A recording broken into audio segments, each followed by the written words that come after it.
On behalf of Congresswoman Jan Schakowsky and all of us, Power Women, we want to welcome you to the 13th annual luncheon.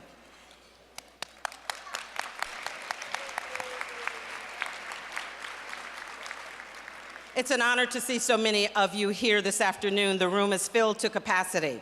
And I'd like to think that this room is filled with the kind of courage, conviction, and commitment that Congresswoman Schakowsky delivers to us each and every day as a woman of power.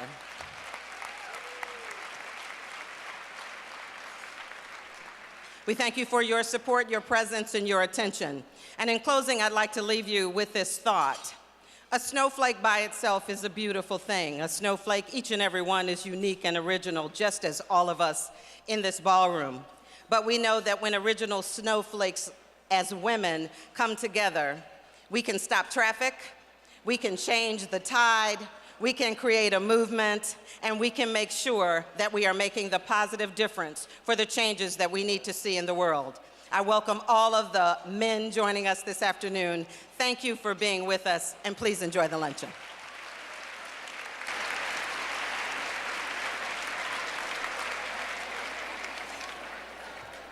Thank you, Connie. It's wonderful to be here. My name is Sue Burkhoff, and I wear many hats, but the one I'd like to mention today is I serve as the National Leadership Chair for the Democratic National Committee. I would like to welcome you all and thank you all for being here, as Connie did. I'm thrilled to be co-chairing today with Connie, and it's my great privilege to introduce to you the woman who is responsible for this phenomenal event, Congresswoman Jan Schakowsky.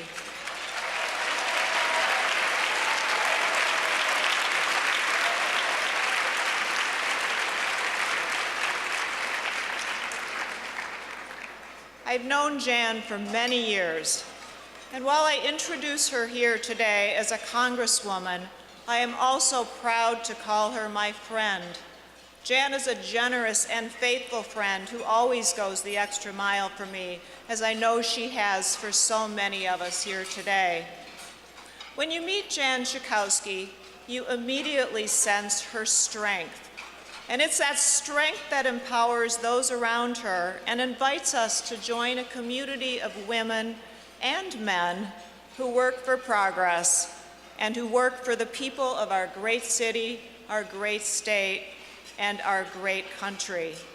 It's that strength, that empowerment, and that sense of community that brings us all together today to celebrate not only Jan's leadership on the path to progress, but to celebrate all of us and the many others that Jan has empowered to join her on that path.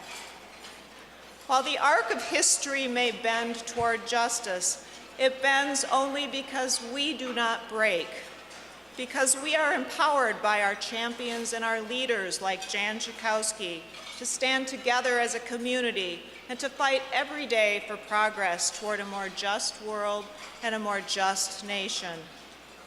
So whether it's the right to health care or the right to choose, the right to equal pay or equal marriage, the right to be proud of your faith, or the right to a quality education, Jan has taken up the banner of progress and asked us to join her, and we have responded, yes. And for that, today we say thank you. So today we thank Jan, we honor Jan, and again, we reaffirm our commitment to being part of her empowered community. With Jan's leadership and her friendship, we have marched forward.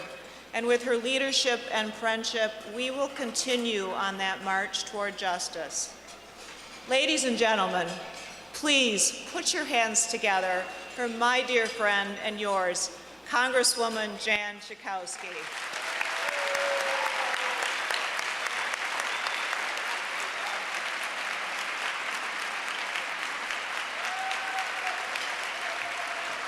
Thank you. Thank you so much. Oh, you look beautiful. You are beautiful. I like your outfits. I like your presence. Thank you. Your energy, it means so much to me. I want to thank our co-chairs. Connie Lindsay not only is the Executive Vice President at Northern Trust, But she is also the highest ranking volunteer in the country. She is president of the Girl Scouts USA, 3.4 million girls strong. And Sue Berghoff, who is a dear friend, a prominent attorney, one of the top women leaders in the Democratic National Committee, active in state elections, a variety of charitable and political organizations, and a great progressive power woman. Thank you, Suzanne. I want to thank the host committee. Many of you out here have hosted tables, you've come year after year, and I really appreciate all of you for your support. I want to thank the staff. Sarah Gersten, my finance director, yay Sarah, Jackie Tewitt, her assistant, and my political director, Alex Armour, for their great work. And I want to just acknowledge my family, my husband, Bob Creamer, my son, and my daughter and grandchildren are all here, and I'm so thrilled that you are. Now, I want to bring to the stage for a warm welcome a person who has been my friend and worked with me for just short of 40 years, since we were mere children, of course, and that would be Governor Pat Quinn. But not before I say a few words about him. I certainly can attest to the fact that Governor Quinn has devoted his life to progressive causes and public service and is one of the most honest people that you're ever going to meet. I congratulate him at this time at something that's really important to me, for the work he did to make the Affordable Care Act, some call it Obamacare, so successful here in Illinois. Even the Wall Street Journal has acknowledged that the state exceeded all expectations, signing up over 217,000 people for private insurance and another 300,000 in Medicaid. And I want to add, that includes county care. Thank you, County Board President Tony Preckwinkle. And what that does is bring peace of mind to over 500,000 Illinois residents who have gained access to health care thanks to the state's enrollment efforts. This fall, voters are going to have a really stark choice between Pat Quinn and his Republican opponent, Bruce Rauner, who, much like Mitt Romney, spent the GOP primary tacking to the far right and is now scrambling to steer back towards the center. Bruce Rauner has and will spend millions and millions of dollars trying to convince voters that he isn't your typical right-winger, but on issue after issue, Bruce Rauner has shown himself to be far outside the mainstream for Illinois. Pat Quinn signed the marriage equality bill into law in Illinois. Thank you, Pat. And Bruce Rauner said he would veto it. Pat Quinn is fighting to raise the minimum wage. Bruce Rauner has repeatedly said he is adamantly against raising it. This from a man who makes about $25,000 an hour. Pat Quinn has consistently and strongly stood up for a woman's right to choose. Bruce Rauner wants to have it both ways, calling himself pro-choice while supporting all sorts of restrictions on a woman's right to choose and picking an anti-choice candidate as his running mate, unlike Paul Vallis. An article in the Huffington Post named Pat Quinn, quote, the greatest champion of women and children of any sitting governor, citing his unparalleled leadership across a broad spectrum of initiatives and laws to promote the safety, prosperity, and well-being of women and children.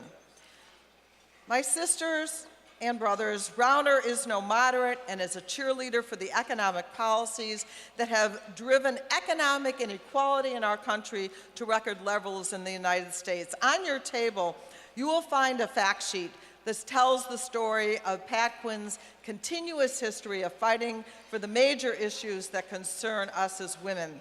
We must re-elect Pat Quinn, my longtime friend and ally, as governor, and so come on up here, Pat Quinn, governor of the state of Illinois. Thank you for the kind first. Good, beautiful. Thank you. I want to thank Jan for a lifetime of public service. I did meet Jan in, I think it was 1976 in Springfield. She was an organizer for consumers and everyday people. She believed in early to bed, early to rise, work like hell, and organize. And I think Jan Schakowsky has devoted her life to organizing in this vast assemblance of women and men who are committed to the common good is what it's all about. That's why we're in public office. We have to be progressive. We have to be aggressive, especially this year. As Jan said, we have to raise the minimum wage in our country, but right here in Illinois, if you work 40 hours a week, you shouldn't have to live in poverty. That's what raising the minimum wage is all about.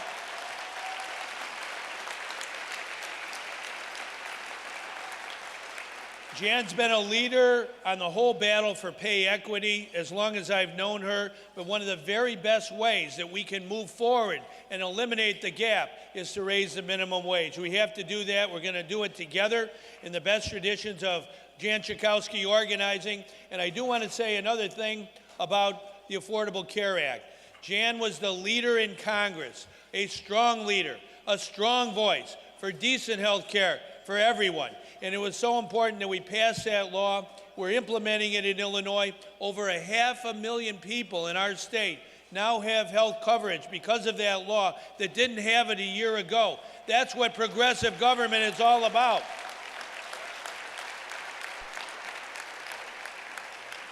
Jan Schakowsky made sure that insurance companies can't put lifetime limits on health care coverage of everyday people. Jan Schakowsky made sure that there would not be barriers by insurance companies to children who had pre-existing conditions and couldn't get enough coverage in order to cover their condition. And Jan Schakowsky made sure that women did not have to pay more for insurance coverage. That's what it's all about. It's to make sure we have fundamental fairness in our society. Now in Illinois, the election is about 6 months from yesterday. That's 12 months if you don't sleep, and I don't plan to sleep. We've got to band together in the best traditions of grassroots democracy, the kind of democracy that Jan and Bob have practiced since the day I met them. We can together win the election, but most importantly, win the cause, raise the minimum wage, make sure we take the Affordable Care Act to where it ought to go, and eliminate pay equity gaps all over this state and all over this country. Thank you very much.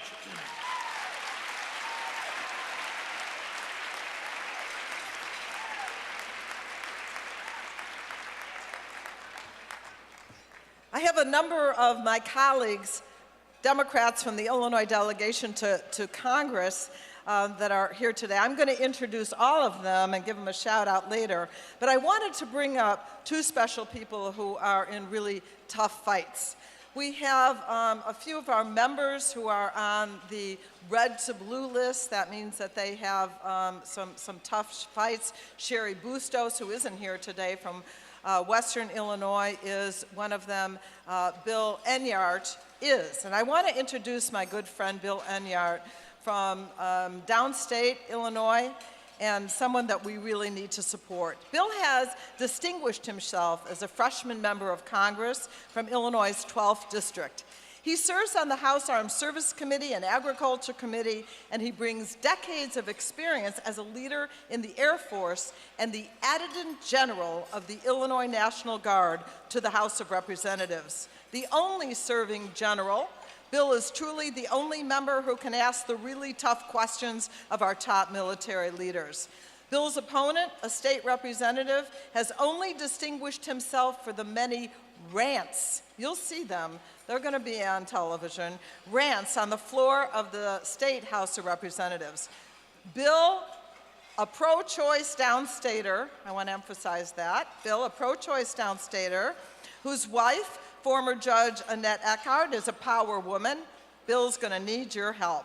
You'll hear more about that from me, but first, hear from my dear friend and colleague, Bill Enyart.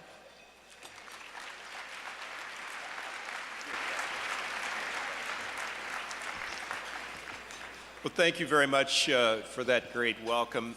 And Jan, I love your outfit.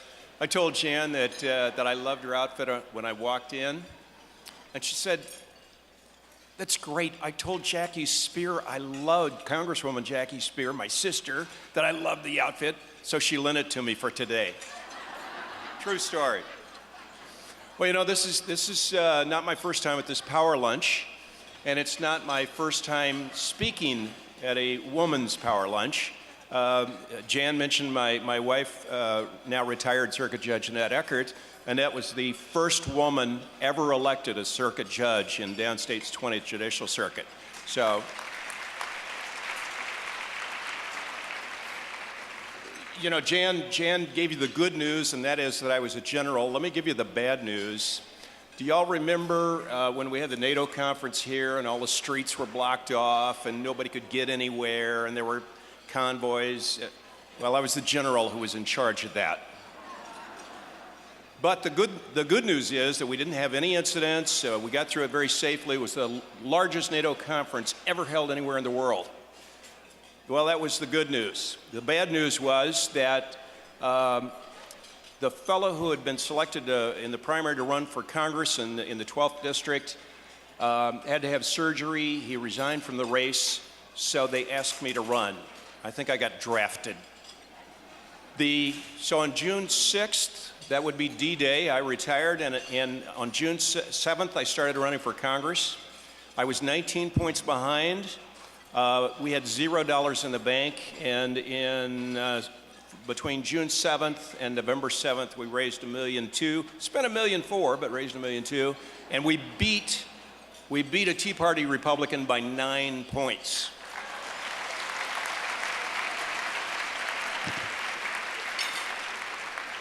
I was only able to do that because of the great assistance of great people like Jan Schakowsky and you out here in the audience who helped me get there. I am a frontline member. Frontline means that we are one of the people walking around with a target on our back. The Republicans want my seat desperately. They want to win that seat, and they have already started spending money against me. We are going to work very hard to keep that seat, and I know from Governor Quinn all the way through the rest of the slate, we're going to work very diligently with that. Sherry Bustos from the Quad Cities area is also a frontline member. The Koch brothers have targeted us and plan to spend not one, not two, not three, but $5 million against me in my race. So I appreciate Jan's support. I appreciate all of your support, and thank you for allowing me to speak today.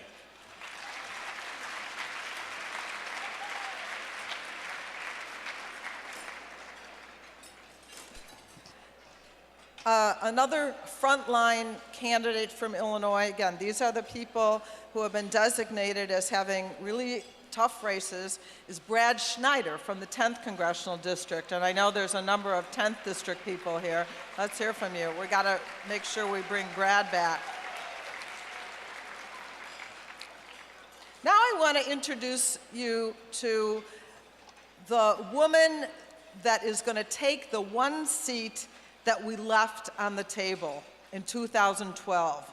We took 4 districts in Illinois that were held by Republicans, which is really remarkable in the state of Illinois. And we barely lost a 5th in central Illinois in the closest race that was won by a Republican. And this time, we're going to win it with one of the top candidates and contests in the country. We need only a net of 17 seats to take back the House of Representatives, and our candidate, Ann Callis, is one of those 17. A former judge for 18 years, Ann knows what it means to make important decisions and understands firsthand how the policies we set in Washington and Springfield affect people on a day-to-day basis. She's up against a very beatable Tea Party freshman. She needs our help to make it to Congress, and she will get it. The next Congresswoman from the 13th District of Illinois, Ann Callis.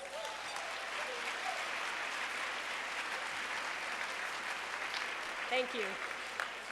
Thank you, Congresswoman Schakowsky. She has been as many, many people in this room have benefited from her generosity and support. So thank you so much. You're wonderful. You're wonderful. Okay.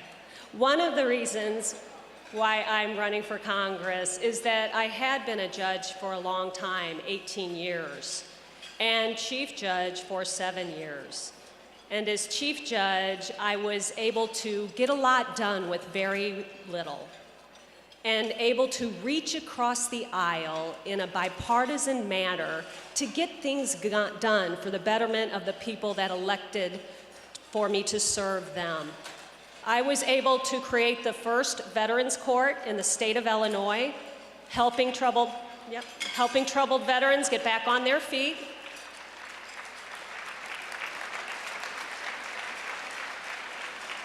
It's grown to be a model for our nation, and we've helped hundreds of veterans now become productive citizens, something that they want. I was also able to create a foreclosure mediation program that was mandatory. Now in my circuit, if a homeowner is being foreclosed upon, the banks have to come to the table and negotiate, and we are up to over 130 homes being saved for families in my circuit. Thank you. Another reason why I'm running for Congress are my children.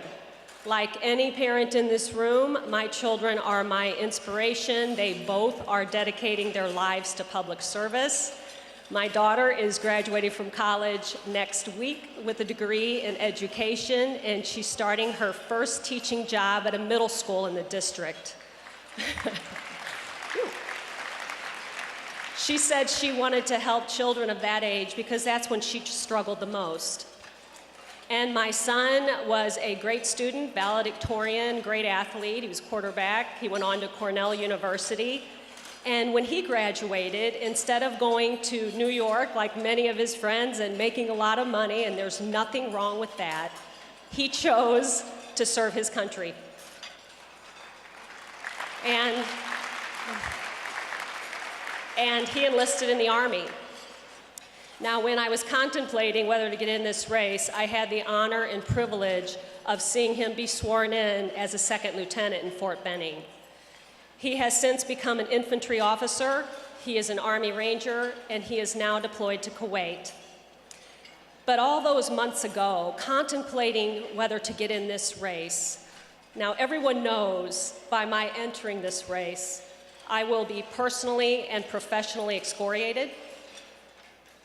My record as a judge for 18 years that I took so long to build up will be twisted and trashed. I know that, and it's already happening. But when I saw him be sworn in all those months ago, I saw how proud he was. And I thought, he's not afraid to serve his country, so I shouldn't be afraid to serve mine.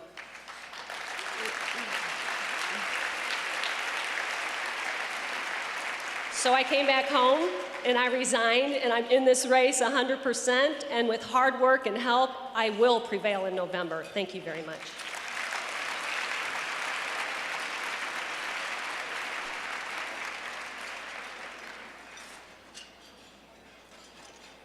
So we have our work cut out for us in Illinois, and as I said, you'll be hearing from me. I'll be sending out emails, and I hope you'll do what you can to help.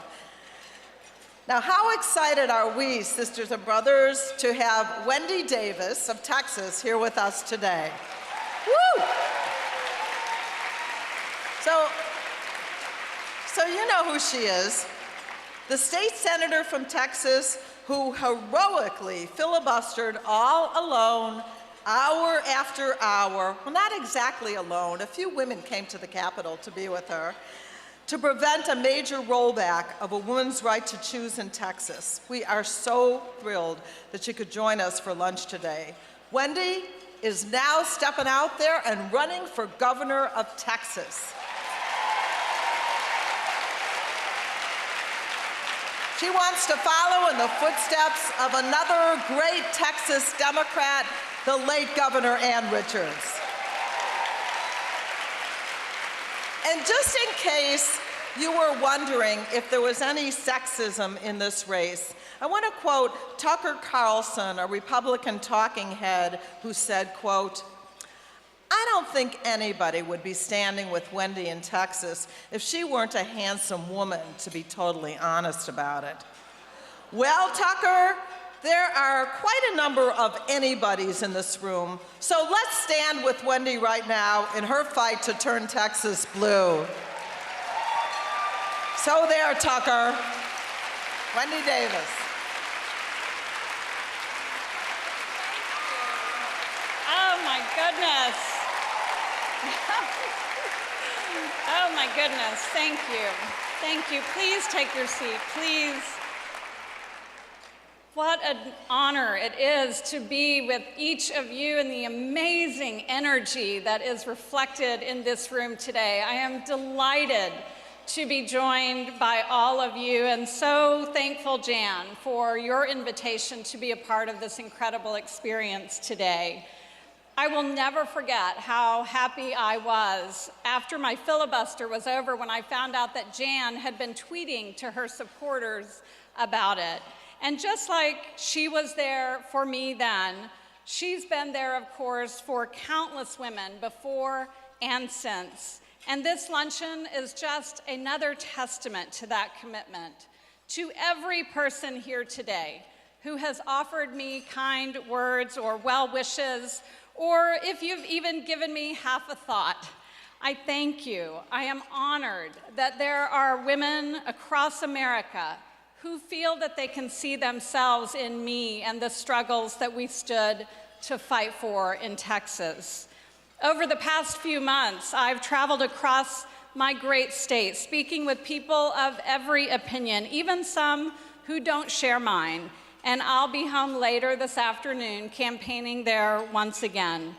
But you know, every so often, when I stop in a town like this beautiful town of Chicago, I'll think, the great Barbara Jordan was here before me. The incomparable Ann Richards was here before me.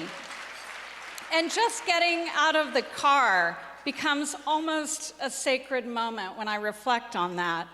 Barbara, Ann, both of those women's stories are those of power. But too often we focus on the big stories, the legends, and we forget the people who tug their power along in their own quiet way. People who know what it's like to raise a child on their own, who know what it's like to get home from work from a second job only to find that their power has been turned off.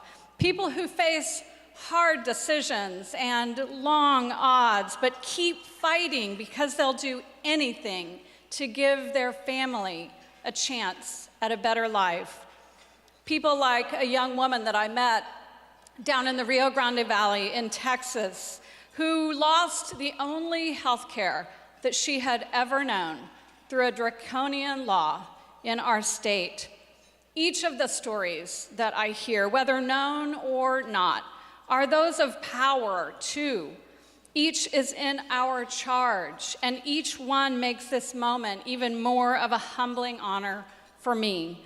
Because this event is not just a celebration of our progress, it's a marker of what's to come.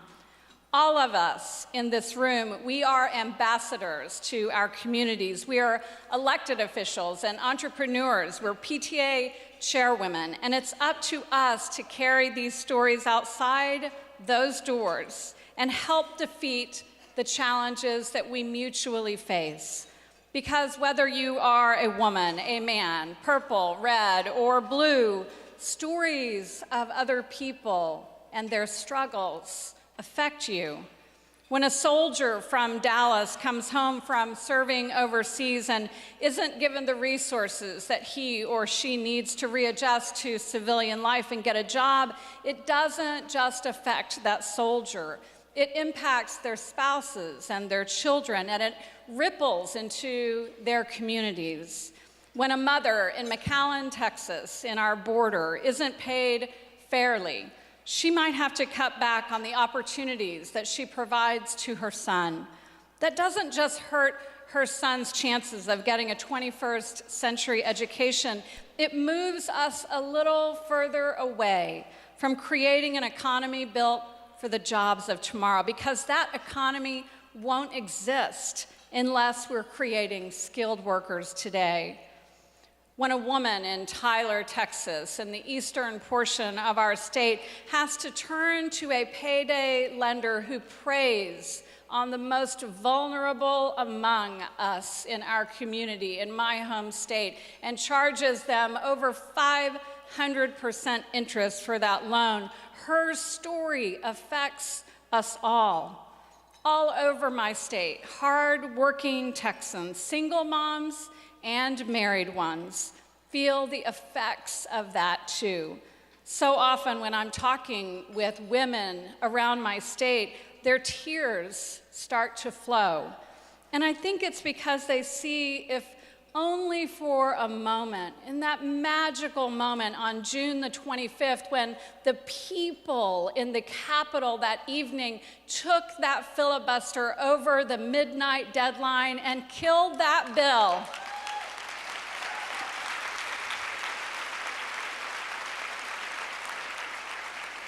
If only temporarily, what they recognized, that temporary victory was not just a sign of a fleeting voice that they had. Instead, it was a sign of the power that each of them possesses, and that they finally, if only for a moment, had gotten the upper hand on political insiders who try to buy elections just like they're two-for-ones at the grocery store. They finally knew that their voices, as much as mine and as much as anyone in this room, can matter in shaping our state's policy. So they aren't crying tears of defeat when I meet them. They're feeling the empowerment of discovery, that moment of realizing that they have a voice. And we can replicate that moment in every home, in every community, in every state, and every state government across this country. Because if you work hard, where you start in your life should not determine how far you can go. Like every Texan, every American understands these stories. Like every Texan, every American deserves a voice. Every voice, every story matters. So please come. Please help me, arm to arm, shoulder to shoulder, and join me in making this small story big, in making it relevant, in making it real and important, in making it matter.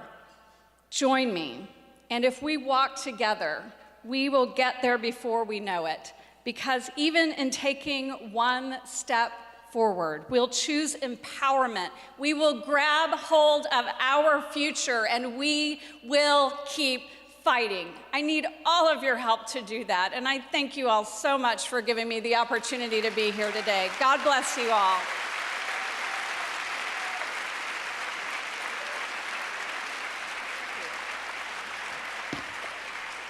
Hey, we got a couple of, several governors. I'm going to introduce more candidates.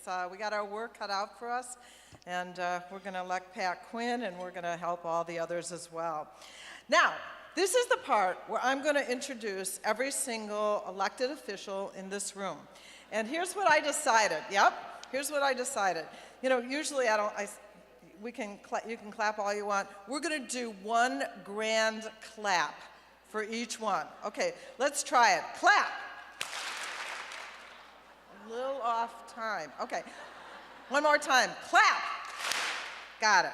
Okay, so I want to first introduce my colleague and dear friend and a true American hero that is here today, Congresswoman Tammy Duckworth from the 8th District. Okay. You heard from Bill Enyart.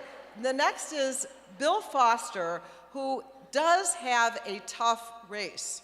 Those of you who live in the 11th, who care about making sure all of our elected members of the Illinois delegation go back, need to watch this race. We need Bill Foster, who's actually a scientist in an atmosphere where the majority doesn't believe in science. We need Bill Foster for Congress.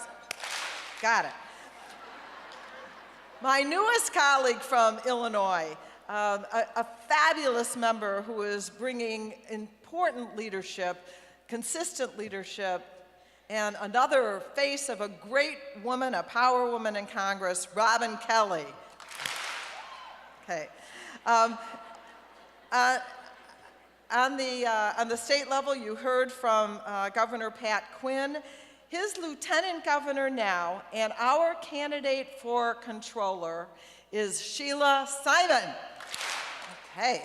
Lisa Madigan, who some may not realize, Lisa is running again for Attorney General. We need to support Sheila and we need to support Lisa. Julie Hamos, my dear friend, is here, Director of the Illinois Department of Health Care and Family Services, helping to make the Affordable Care Act work. I want to thank Ambassador Faye Hartog-Levin. She's retired ambassador who's here today. You're doing great. Okay. And you heard our congressional candidate, Ann Callis, also running for Congress, is Dennis Anderson from the 14th District. Dennis, we're going to help you. And from Wisconsin, I want to make sure introduce you to Kelly Westland, running in the 7th District of Wisconsin. Yes, we care about Kelly. Whoops, that was my fault. Kelly Westland. Okay. Now, I want to mention some other gubernatorial candidates. It is a tribute to you that gubernatorial candidates from around the country have come here. And so while we're taking care of our own race for governor, I also want to introduce you to Mary Burke, who is running for governor in Wisconsin. Absolutely. Mary Burke, many of us have made the trip to Wisconsin to recall Scott Walker, to recall various state senators. We've gone there for presidential races, and now Mary Burke is running for governor, and she's going to send Scott Walker packing for good. Another great friend of mine, who I think deserves more than one clap, is Congressman Mark Schauer of Michigan. Now, Mark and I served together in Congress, and aside from being a fantastic progressive, he is running for governor in Michigan against GOP incumbent Rick Snyder, who is every bit as dangerous and destructive as Scott Walker. Thank you, Mark. Mark Schauer. Okay, back to one claps, and we're happy to have all the rest. Illinois State Senator Daniel Biss from the 9th District. Melinda Bush, 31st District. Jackie Collins, the 16th District. Julie Morrison, 29th District. Heather Staines, 7th District. Ira Silverstein, 8th District. Mike Frericks from the 57th District, but also running for state treasurer, our candidate, Mike Frericks. If you see him, he's like way tall, and his slogan is standing tall for Illinois. Okay. Illinois State Representatives, Kelly Cassidy from the 14th District. Laura Fine from the 17th District. Sarah Feigenholz, 12th District. Robin Gable, 18th District. Scott Drury, 58th District. Cook County elected officials. We start, of course, with our great president of the Cook County Board, Tony Preckwinkle. Anita Alvarez, Cook County State's Attorney. Dorothy Brown, Cook County Clerk of the Circuit Court. From the Water Reclamation District, Deborah Shore. And also Mariana Spiropoulos. And Carrie Steele. Bridget Gaynor, Cook County Commissioner, 10th District. From the city of Chicago, we have the Chicago City Clerk, Susanna Mendoza. Chicago City Treasurer, Stephanie Neely. Will Burns, Alderman of the 4th Ward. James Kappelman, Alderman of the 46th Ward. Joe Moore, Alderman of the 49th Ward. Alderman of the 1st Ward, Joe Moreno. Alderman of the 50th Ward, Deborah Silverstein. I got her, yeah. Okay. And Alderman of the 43rd Ward, Michelle Smith. Now, if I did forget somebody, we got a little more time this afternoon. You bring up the names. Municipal officials, we have the Mayor of Evanston, Liz Tisdale. And we have basically a quorum of the Evanston City Council here. So I'm going to read their names. Peter Braithwaite, Colleen Burris, Jane Grover, Dolores Holmes, Ann Rainey, Mark Tendam, Melissa Wynn, and the Mayor of Highland Park, Nancy Rodering, is here. And from the Highland Park City Council, we have Kim Stone and Alyssa Noble. The Village President of Lincolnwood, Jerry Turry. The Moraine Township Trustee and candidate for Lake County Clerk, Cynthia Plouch. I hope I said that right, Cynthia. You'll correct me, and I'll say it again later if I didn't. And from District 112 School Board, Yumi Ross. Mary Reynolds, Northfield Township Trustee. Cindy Wolfson, Moraine Township Trustee. From the Judiciary, from the Illinois Supreme Court, Tom Kilbride. We have judges Carol Bellows, Jeannie Cleveland Bernstein, Steve Bernstein, Andrea Buford, Diana Embell, Cecilia Gamrath, Renee Goldfard, Deborah Gubin, Nathaniel House Jr., James Kaplan. I see he's got his fan club here. Okay. Bertina Lampkin, Veronica Mathine, Sheila Murphy, retired. We still love her. Patty McNamara, retired. Martha Mills, Jessica O'Brien, Barbara Riley, Jesse Reyes, Andy Schleifer, Naomi Schuster, Martha True. Now, we have Democratic Party officials. We need them to get out the vote. Lauren Beth Gash, 10th District State Central Committee woman. Carol Ronan, 48th Ward Committeeman and 9th District State Central Committeewoman. Bill Maravitz, oh, she's got her fan club too. Love Carol. Bill Maravitz, 9th District State Central Committeeman. Eamon Kelly, Evanston Township Committeeman. Bob Piker, DuPage County Democratic Chairman. Nancy Shepardson, 6th District State Central Committee. And a special shout out, Sue Walton just retired as Palatine Township Committee woman who led our efforts in the northwest suburbs for many years, so we'll thank Sue for her service. Some former elected officials, my friend Bonnie Wilson, Evanston Township Assessor, Mary Ann Smith, former Alderman of the 48th Ward. And now I want to introduce some candidates. Elections are important.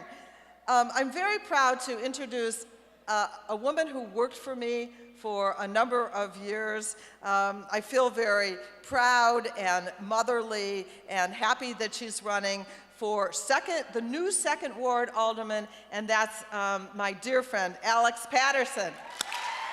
Alex Patterson. And you can join me for a fundraiser for Alex on June 5th. I'll get you the information. Didn't I say Deborah? Oh, the card, okay. And we have, okay, Lori Nowak, DuPage County Board member. Okay, we're back to candidates. Megan Goldish, the Democratic nominee for judge in the 9th Sub-Circuit. Abby Fishman-Romanek, Democratic nominee for judge in the 9th. Anjana Hansen, Democratic nominee for judge in the 9th Sub-Circuit. Okay. Will Guzzardi, state representative, candidate for the 39th District. And Mo Khan, state representative for the 20th District. Okay.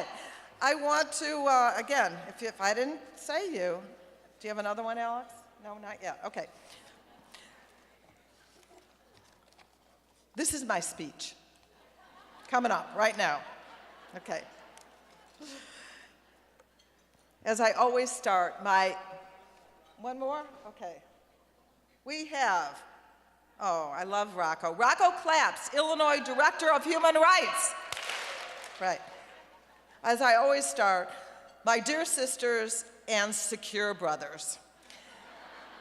This is an election year, or as some say, an off-year election, meaning there is no presidential race, and many of the pundits have concluded that turnout, especially of Democrats, will be down, so the Senate is likely to go to Republicans, and Nancy Pelosi won't be Speaker of the House.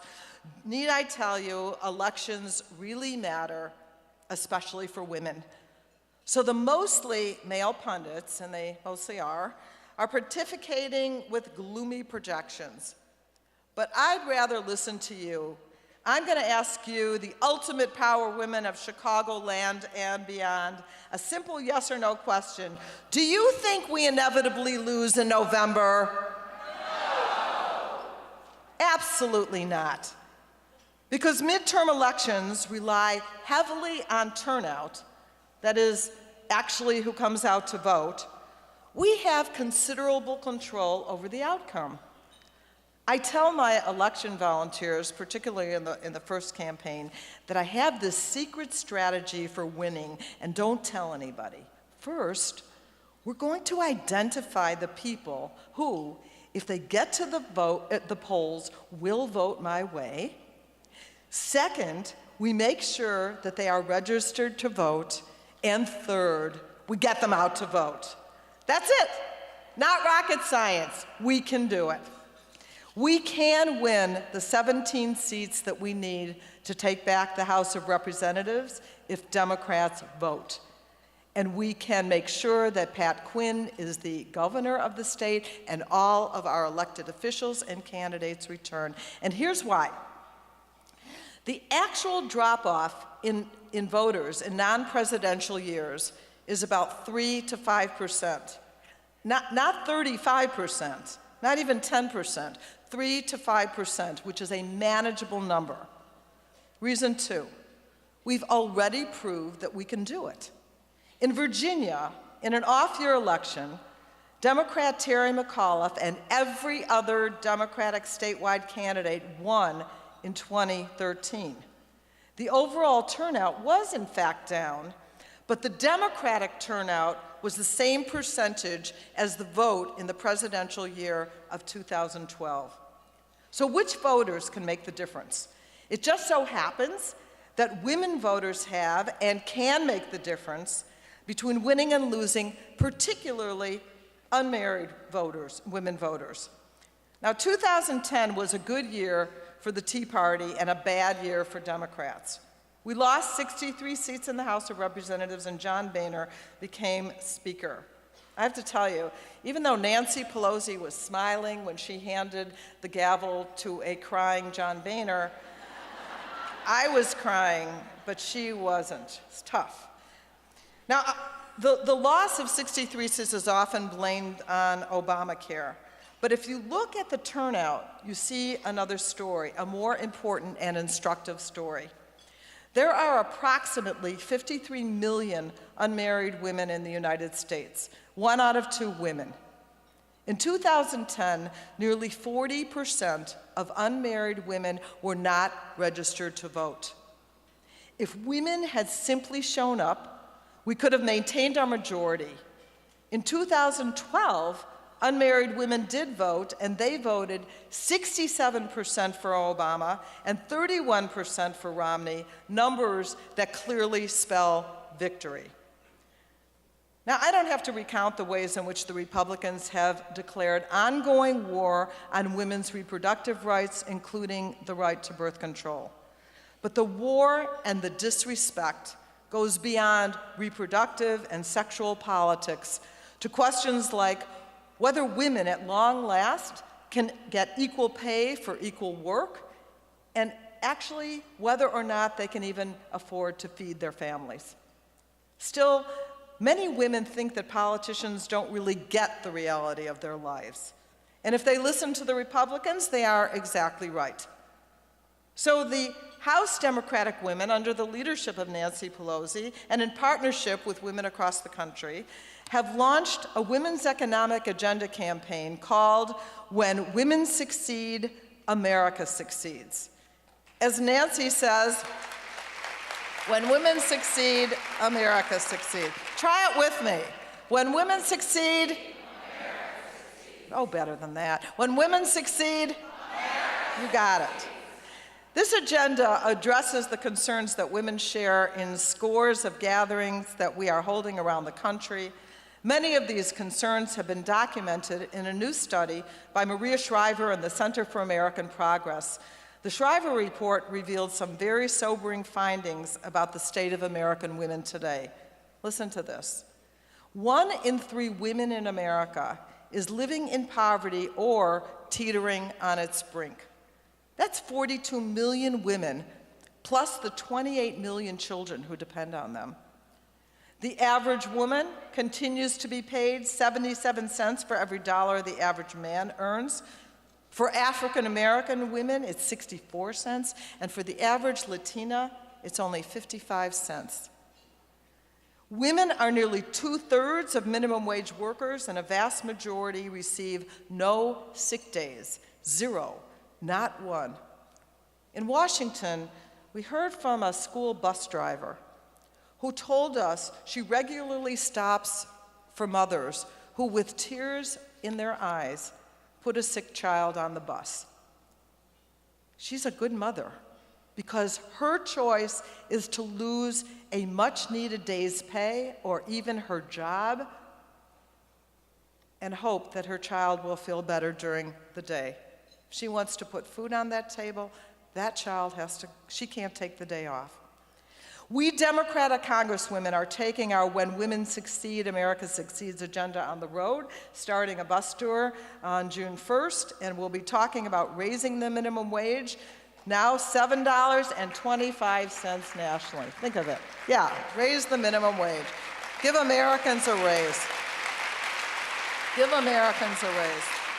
And there's a bus tour going on right now that's talking about that everywhere around the country. So it's $7.25 nationally. It is $8.25 in Illinois, and you heard from our governor that we're going to raise it here.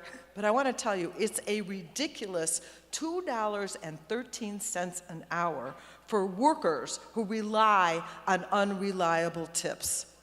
Now, some of you, you go to a fancy restaurant, and that tip can make a real difference. But you go in the afternoon for lunch at a diner, I assure you, that woman is not making up for her $2.13 an hour. So we're rallying support for equal pay and paid sick days and family leave, expanding Social Security and Medicare, and lifting up workers and unions. I'm a union maid myself. Americans support this agenda, and men as well as women, for obvious reasons. Closing the wage gap between men and women would cut the poverty rate in half for working women and their families, and would add nearly $500 billion to the national economy. So when President Obama said in his State of the Union address, and he did, when women succeed, America succeeds, the dial testing went off the charts. Let's try it again. When women succeed, and it turns out that we're not alone. Last year, I said that this is the century of the woman, and now there's a new book that actually documents that idea. It's called The Athena Doctrine: How Women and the Men Who Think Like Them Will Rule the Future.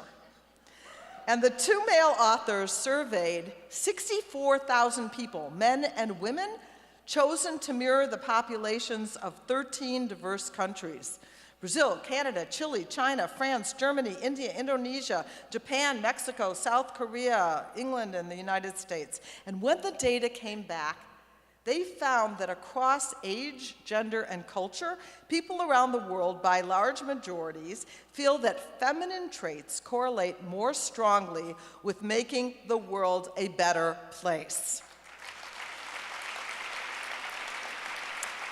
I challenge anyone in this room to disagree.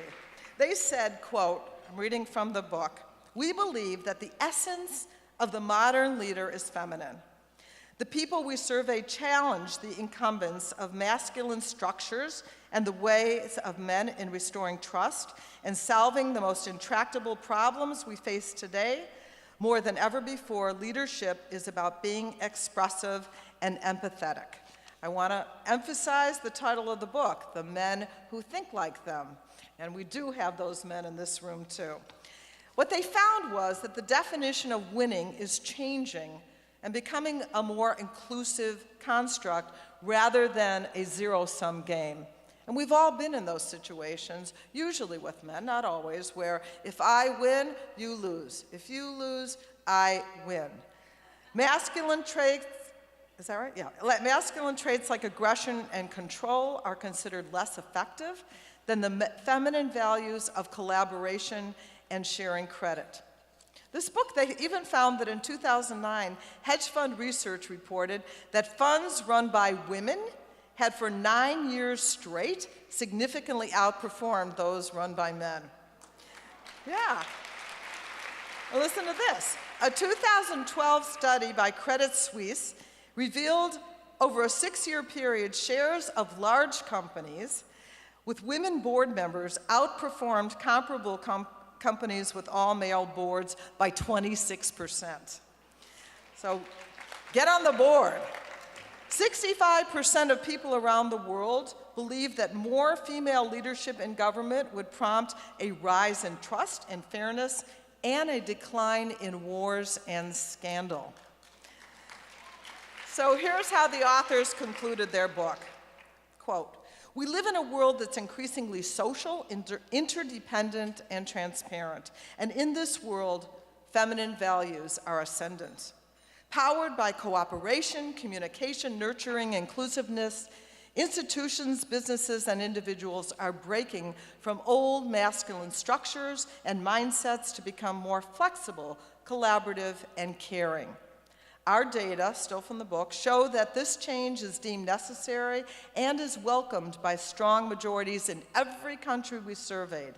As a result of our experiences, we contend that feminine values are the operating system of 21st century progress." You love it? You love that? Feminine values, the operating system of 21st century progress, and men, you can share in that as well. So contrast this with John McCain accusing John Kerry, maybe you saw it on television, of speaking loudly and carrying a small stick.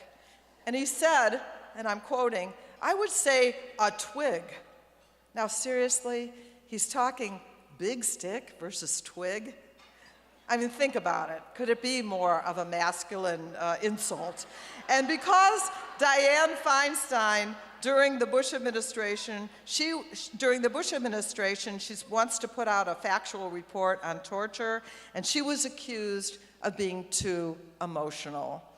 I say, boys, boys, boys.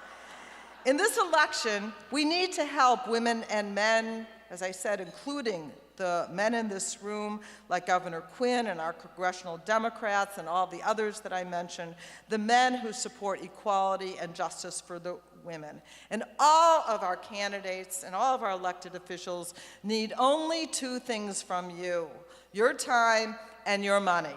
That's it.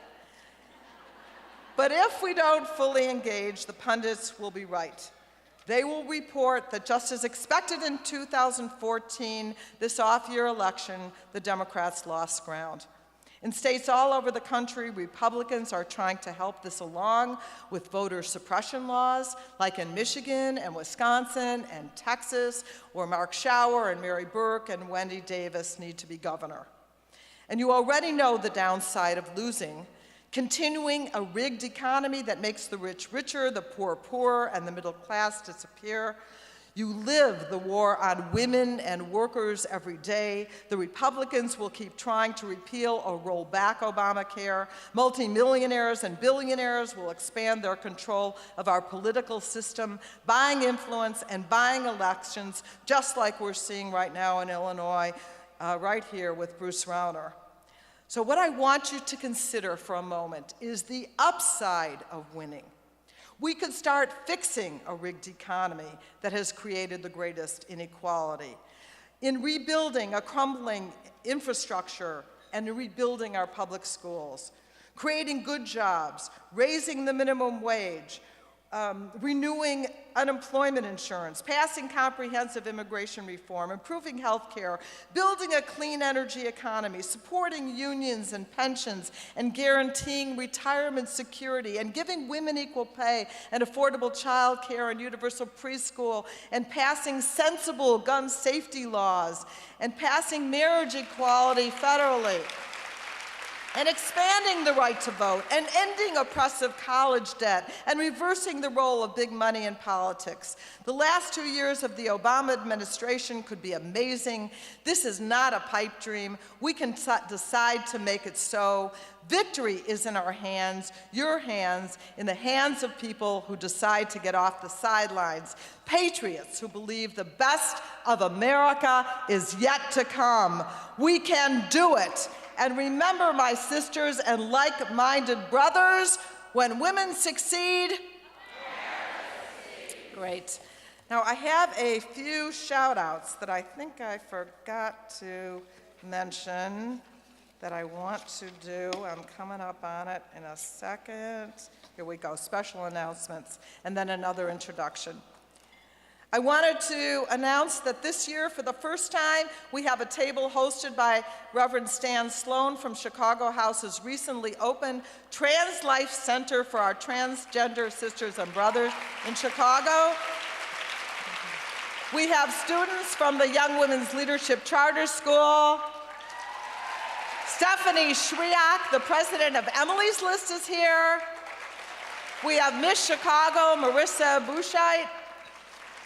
I want to call out Rebecca Sive, a great Fended Chicago leader who published an important book called Every Day is Election Day. Read it. Two sisters who are not here. Ruth Rothstein, former chief of the Cook County Health System, former head of Mount Sinai Hospital, former union organizer, force of nature, and dear friend, passed away after our last lunch.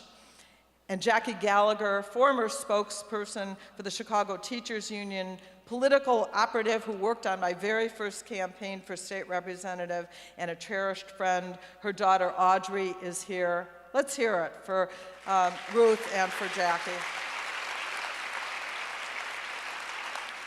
Okay, and now, if I didn't mess up all my papers, I'm gonna find my next introduction. Okay, for just a minute, I want to bring up one of the reasons that we're going to be successful now and in the future, because we have powerful young leaders who are making a difference. I want to bring up Estefania Garcia, who I met in Washington when she came to the State of the Union address as a guest of Congressman Brad Schneider, who's in a tough election and needs our help. Estefania was born in Mexico, but was brought to the U.S. when she was 7 years old. She graduated last year from Lake Forest College, plans to attend graduate school next year, get her master's in occupational therapy. She's a dreamer, one of the many undocumented youth who have come out of the shadows to fight for immigration reform and the right to be a fully participating American. Estefania inspired me, and I want you to give her a rousing welcome. Now, if you want to laugh, don't leave, because we have our keynote speaker that's going to make you happy. Good afternoon. First, I would like to thank Congresswoman Jan Schakowsky for inviting me here today. It's truly an honor to be speaking in front of you all. And like she said, my name is Estefania Garcia, and I am a dreamer. I immigrated to the United States a few years after my parents came here in a search for a better life. I encountered challenges like learning English and adapting to a new culture, but the hardest challenge of all was realizing what it meant to be undocumented when I was 16, and I was unable to participate in the experience of obtaining a driver's license. Junior year in high school, I became even more aware of what it meant to be undocumented. I began to have the college conversation with my parents, and to my surprise, my parents did not see college in my future. At least not here in the United States, because my immigration status would make affording it difficult. And not only that, but they didn't see a purpose of me going without knowing that I would get a job right after college, since I didn't have a social security number. With determination and positivity, I received scholarships and merit grants to help and convinced my parents to support me in my dream of going to college in the United States. My dad helped me as much as he could, but I still had to get a full-time job as a restaurant cashier to be able to afford tuition. It was exhausting working full-time and being a student full-time, but I knew that in the long run, my hard work would pay off. Toward the end of college, I began to worry about how I would get a job without a work permit. Every night, I would pray for God to help me find a solution to make my parents proud after I graduated college, and to prove to them that it was a good choice for them to support me in my dream. On June 15th, 2012, God showed me that He had heard my prayers when President Obama announced deferred action for early childhood arrivals.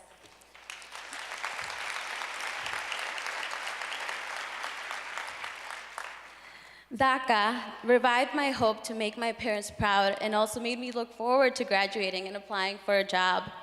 I graduated on the Dean's List May 2013, and I now work at Clinical Connections Day School as an occupational therapy paraprofessional, and I plan to pursue my master's in occupational therapy next year.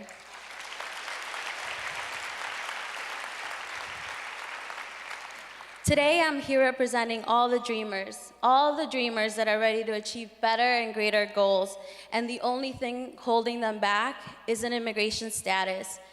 Comprehensive immigration reform is imperative because America is a land of opportunity, and there's no better way to prove that than through comprehensive immigration reform.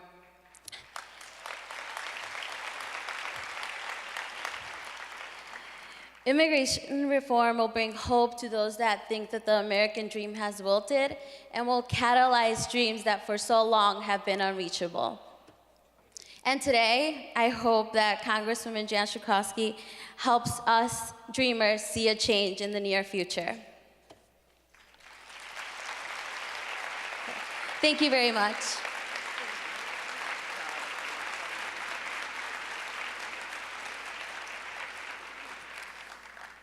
Estefania, we're going to get it done. It'll be easier to get done in a Democratic-controlled House, but we're going to get this done. We want this girl to be a citizen, don't we? I want to, we're back to one clap. Elaine Neckress of the 57th State Representative District. Mike Kreloff, Northfield Committeeman. Kim Savage, DuPage College of DuPage Trustees. Bridget Mitchell, Democratic nominee for judge. Michelle Sadler, the Director of the Illinois Department of Human Services. All right. And now, it is really such an honor and pleasure to introduce somebody who's going to give us something we really need, and that's a good laugh. You know, I painted all this picture of what's going on, that's kind of grim out there. But we have with us today, where do we have it, Liz? Okay, there we are, Liz, who has become a great friend and an inspiration to me. Few people have had as much impact on today's media landscape as Lizz Winstead. Liz was the co-creator and for a long time, the head writer of Comedy Central's The Daily Show. Woo!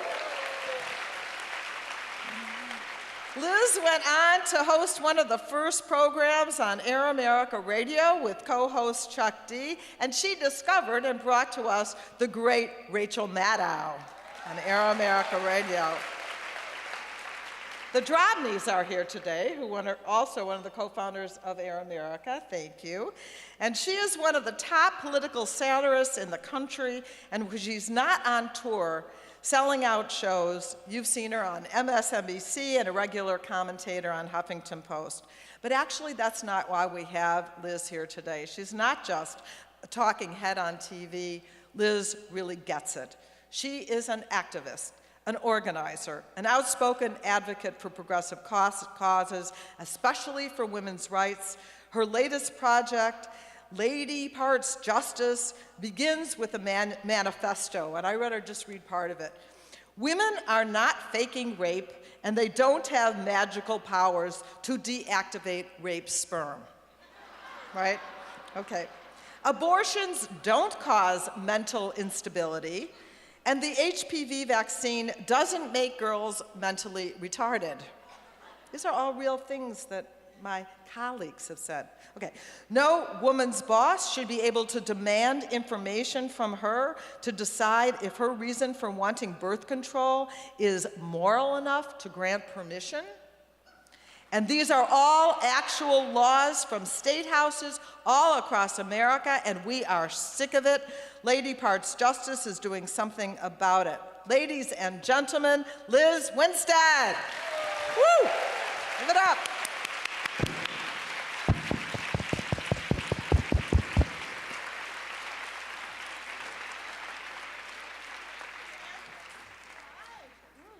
Thanks so much. It's so great to be here amongst you all. I am originally from Minnesota.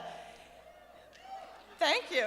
And I loved being here, and in the first hour, we were getting pictures taken, and so many of Jan's old friends were coming, and college roommates, and all these people, and that Midwestern thing that we have, I think we're progressives because we're practical a lot of times, and just being around people like you, I have a great story, you get a tiny little bit of fame, right? I have a tiny bit. And when you're from the Midwest, no one is gonna ever let you think you're all that, ever. So a couple years back, I was invited by Minnesota Public Radio to speak at part of the speaker series they do, and they bring really cool people in for a week. And they brought in Hillary Clinton, Desmond Tutu, Jonathan Alter, and me. I live in New York now. And so it's about a week before I'm coming home to do the thing, and I get a call from my mom. And I pick up the phone, and my mother was this great old Catholic broad. And so she was like, never said hello, just launched into the conversation, as mothers do. So she was like, well, see, I just picked up the paper and I saw an ad for that thing you're doing. You're the only one I never heard of.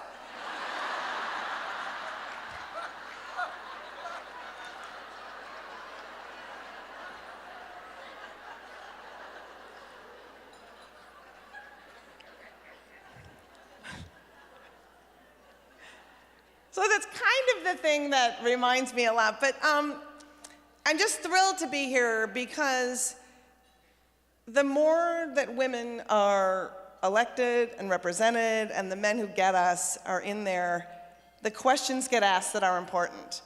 I wrote a book a couple years ago, and I was living in Brooklyn, and I couldn't finish the book, and so I drove with my 2 dogs in a van back to Minnesota to finish my book because for some reason I thought that there'd be more peace and not cable news or something in Minnesota in the winter. And I got there, and it was that January that all of those Tea Party Republicans took over the majority in the House. And the first thing they did, and I'm sitting there in this wintry, freezing basement trying to finish my book, is they proposed H.R. 1, which was to defund Planned Parenthood, the national parks, and public radio. And I'm sitting there like anybody going, wait, are they performing abortions in Yosemite on Car Talk? Like, what is happening?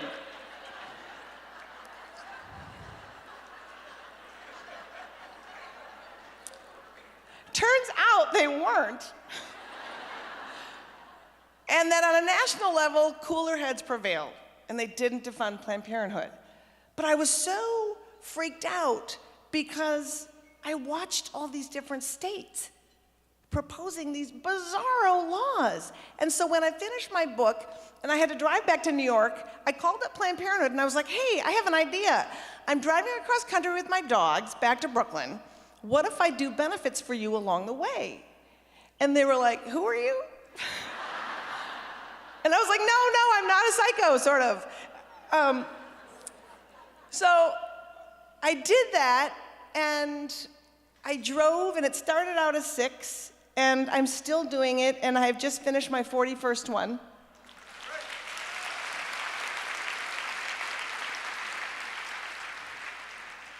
And I got 10 more on the books, but the thing that's so, I go to a town for a couple days, and I learn about the laws that are coming out of each state, and I talk to clinicians, and I talk to patients, and it's nuts. And the one thing that we all know, and that women all know, is that we don't need the government regulating our bodies, right? We have Activia for that.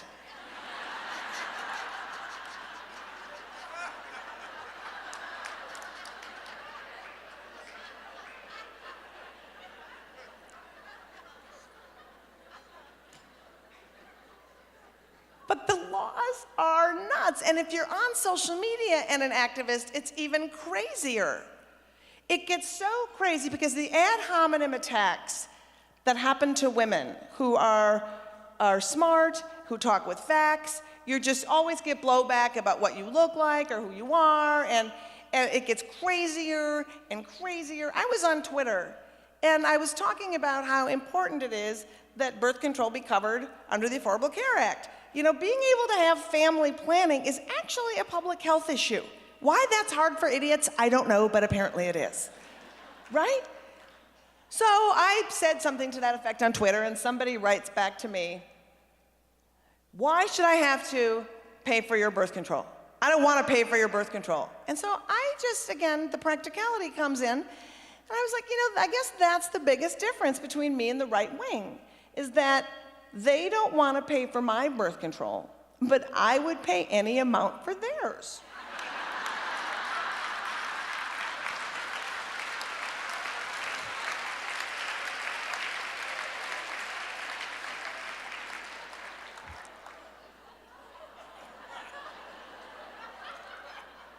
And I'm so excited. Wendy's here. Wendy, you are fighting an amazing fight. I mean, Texas is a state that has been hit so hard. Can you even exfoliate in Texas anymore? I'm not even sure what the laws are at this point.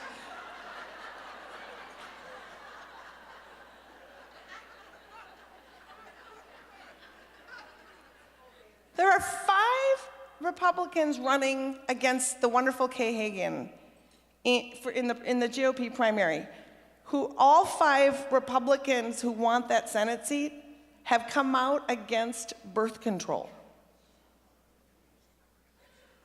Yeah, birth control. So whoever the candidate is going to be against birth control. And it's so bizarre because I don't understand how people get to make laws based on a world that they make up, some fantasy world that doesn't exist. People have sex, as far as I know. And they seem to like it.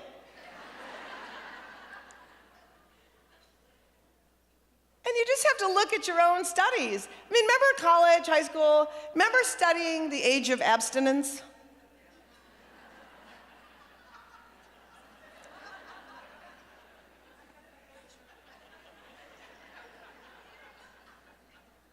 Because it looks, in the landscape, you know, you just look at these extremists, and they are fighting tirelessly to make sure that American women have the same rights as Saudi women.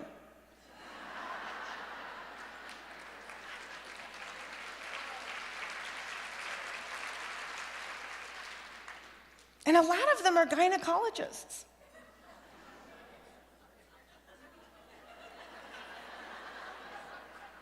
Ron Paul is a gynecologist. I just want to point that out.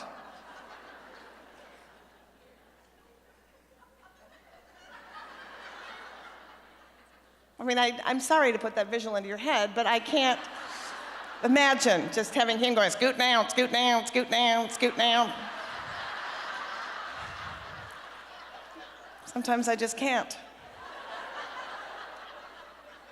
And if corporations are indeed people, we need Planned Parenthood more than ever.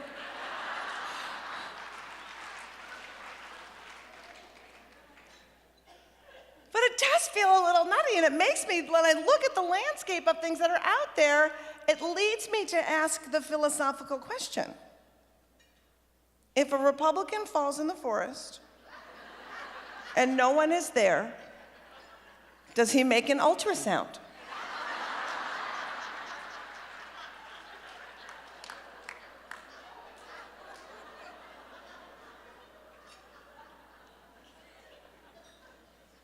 I mean, when I look in the crowd, I'm actually surprised I don't just see a sea of people with giant purple bruises on their forehead from going, I can't believe it.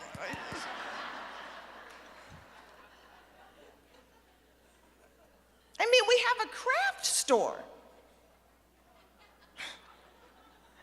that believes it has religious beliefs and believes that those religious beliefs should be able to dictate what birth control it can provide to its employees. And then we have a country that has allowed that craft store, Hobby Lobby, to take that case to the Supreme Court. Now, personally, I do not believe it's an that it's a religious thing. I believe that it's economic. For the simple fact that if you are having good sex, you're doing less crafting.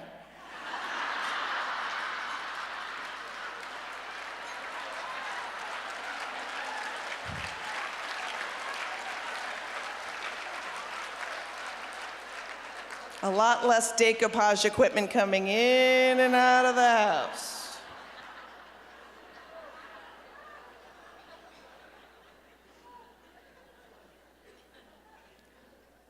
And the voting thing, what are they talking about with voter fraud? Where is this voter fraud? More women have been diagnosed with prostate cancer than there have been documented cases of voter fraud.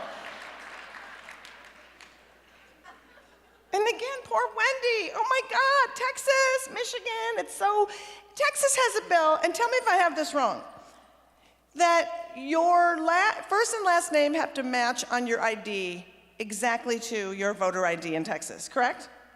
If you don't have that match, and who does that affect? Women. Who's annoyed? Women. Who's gonna get out on this issue? Women. So let's try to make it impossible, right? But then I heard, I don't know if this is true, that there's a stipulation that if your name doesn't match on the voter ID, your other option is if they tie a rock to your ankle and throw you in the river. If you float, you can vote. It's called the floater voter bill. I don't know, did I get that wrong? I feel maybe, is that, okay.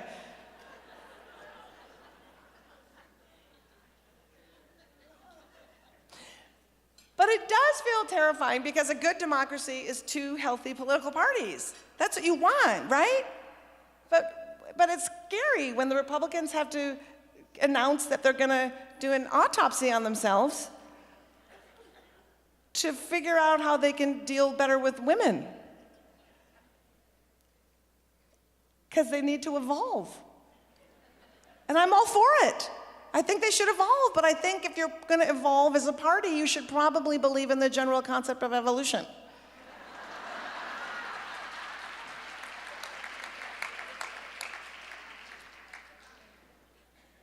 So much. It's been such a crazy year.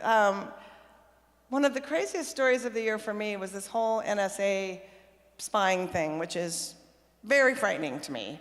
And I don't know if you were like me, but when the story first broke, remember we just heard that it was just Sprint that had collected data, and I was like, oh, okay, whatever.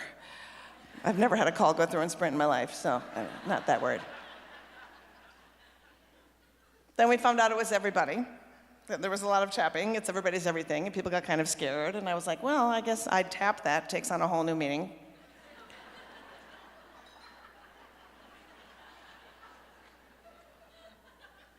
But the thing I couldn't figure out is if the NSA has that much data, why didn't we just ask them all to sign everybody up for Obamacare? Would have been easier. Oh, okay. Like, is it up to 8 million people signed up now? Is that what it is? At what point does something with 8 million signups finally become a success with these people? I mean, do not understand, right? It's insane. Because the website, it was a disaster. We all know that. I mean, you could get more healthcare information at the Armani Exchange, quite frankly. But the dwelling on the website was so annoying, right? It was just like, it wasn't a website. I still have people, the disinformation is so great. I still have people saying to me, you know, my doctor said they wouldn't take my Obamacare. I'm like, they're not gonna take your Macy's card either. Obamacare is not your insurance plan. Thank you, Fox.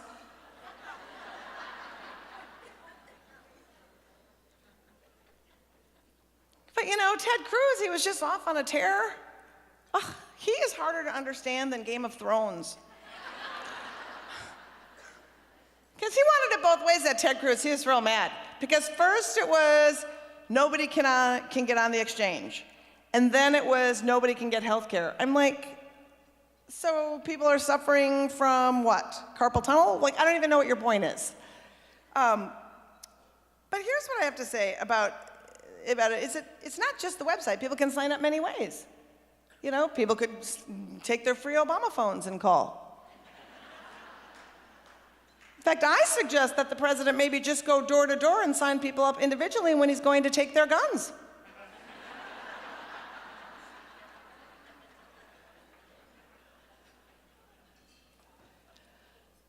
But I'm really happy to be from Minnesota, and I think, did you guys pass marriage equality yet, or you're on your way? You did, great. I worked really hard in my home state on marriage equality. I went back, I door knocked, I fought and I fought and I fought, and Minnesota was a great example of, it was on the ballot to put in the Constitution of Minnesota that marriage is between one man and one woman, and that was voted down, and then 6 months later, there was marriage equality for everybody. And I know, so it just shows that everything is possible, and yet everything is still tentative, right? We are one election away always from being wonderful or scary, and so that's why every election really matters. But I was back in Minnesota, and this is like a story that I wish, it's sort of, it's a synopsis of what Minnesota is and sort of what the Midwest is. And so I was knocking on a door and talking about marriage equality, and I was in a very working class neighborhood where like each block is kind of, you know, maybe they're for it, maybe they're not, you never knew. And so a woman opens the door in a great Minnesota fashion. She goes, oh, hi, come on in. And I walk in, and she goes, so why are you here? And I'm like, probably should have asked me before you let me in, but okay. And so I said, I'm here to talk to you about Amendment 2 and how you feel about it. And she goes, oh, I am so torn. I just don't know. And I said, well, is there anything that I can help you with? Anything that I can tell you? Because I have a lot of good ways why it's going to make for a better Minnesota. And she said, and this is classic, well, you know, I'm just not sure I'm comfortable with two men getting married, but I don't want to be a jerk about it.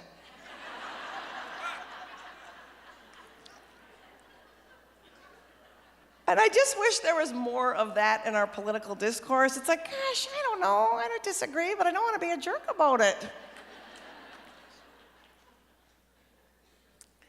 But I do want to say part of the reason I'm here, and I'm so glad that Jan invited me, is the statistics about women voting is truly, truly important. And the information that I have gathered over the past 2 years of just traveling and being on the road and talking to women about reproductive health and what that really means as far as you take that, because what it really is about is women controlling their own destiny and women being able to have a seat at the table.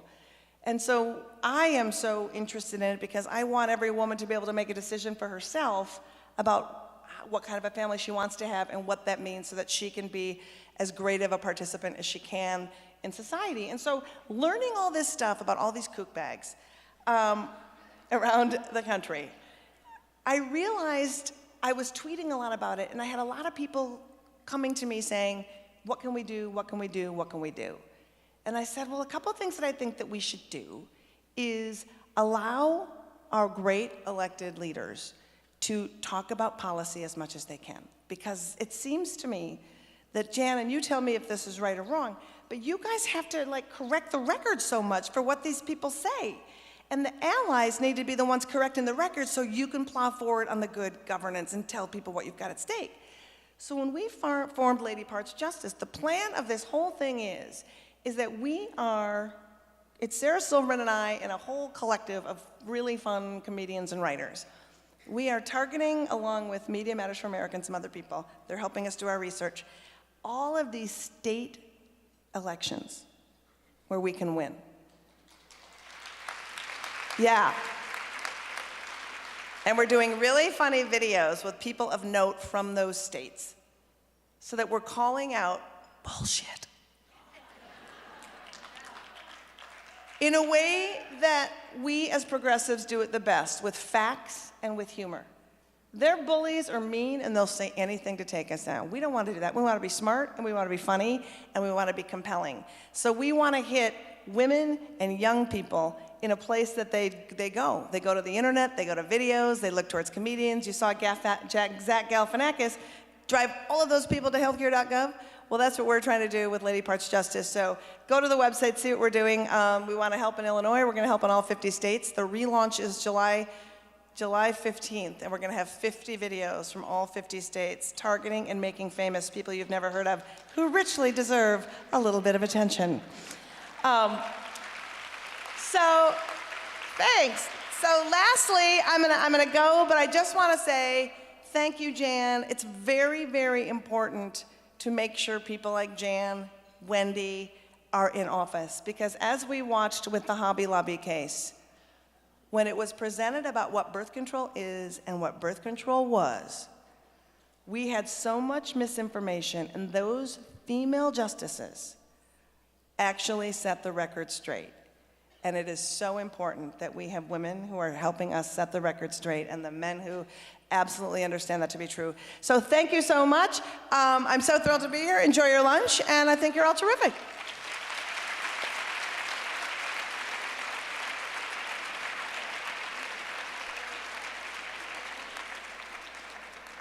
Thank you, everybody. I'm going to see you hopefully before next year, but if not, definitely next year.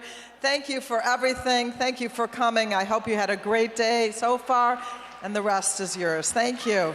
Love you. Love you. Love you.